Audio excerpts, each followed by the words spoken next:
ബിന്നി എല്ലാവരോടും യാത്ര പറഞ്ഞ് പ്രധാന വാതിലിലൂടെ പുറത്തേക്ക് ഞാൻ പോകുന്നു.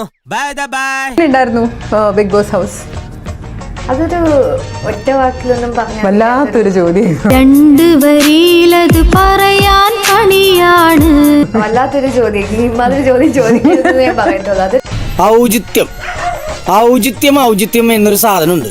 ഒരു മനുഷ്യനായ കുറച്ചൊക്കെ ഔചിത്യം വേണം. ഇത് വേറെ തന്നെ ഒരു എക്സ്പീരിയൻസ് ആണ്. മിക്സ്ഡ് ഫീലിംഗ്, ഒരുപാട് മെമ്മറീസ്, ഒരുപാട് കാര്യങ്ങൾ പഠിക്കാൻ പറ്റും, പഠിപ്പിക്കാൻ പറ്റും, പണി മേടിക്കാൻ പറ്റും.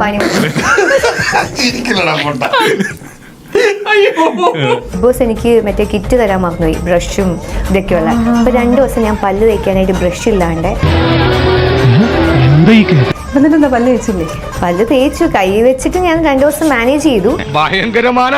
എനിക്ക് മറ്റേ ആദിമ മനുഷ്യരില്ലേ, ആ അവസ്ഥയിലോട്ട് പെട്ടെന്ന് ഈ കാലഘട്ടത്തിൽ ഒരു അടിയന്തരാവസ്ഥ ഉണ്ടായാൽ എനിക്കൊരു വിഷമമില്ല. ബിന്നി എവിക്റ്റ് ആവുന്നു ബിന്നി വിചാരിച്ചിരുന്നു. ആരോടൊക്കെയോ പറയുന്നത്. വൈ? കഴിഞ്ഞ ആഴ്ച എത്ര മോശമായിരുന്നു.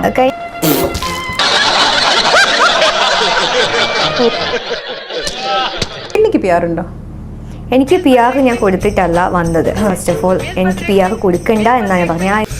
സത്യമായി പറയുന്നവനായി ഞാൻ ചോദിക്കുന്ന PR-നെ പറ്റി പറഞ്ഞ എപ്പിസോഡില് പിന്നെ ഭയങ്കര ഇമോഷണൽ ആയി. ഓൾമോസ്റ്റ് ഇങ്ങനെ പൊട്ടി.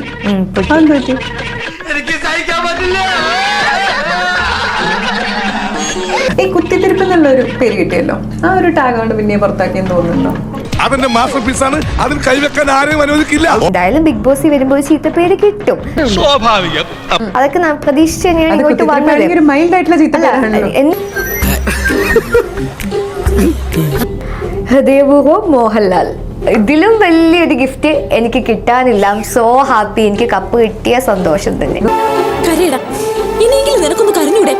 ഒരു തുള്ളി കണ്ണീരെങ്കിലും പുറത്തു വരട്ടെ. നീ ഉള്ളി പൊട്ടി കരയണം, ഞങ്ങൾക്ക് എല്ലാവർക്കും അറിയാം.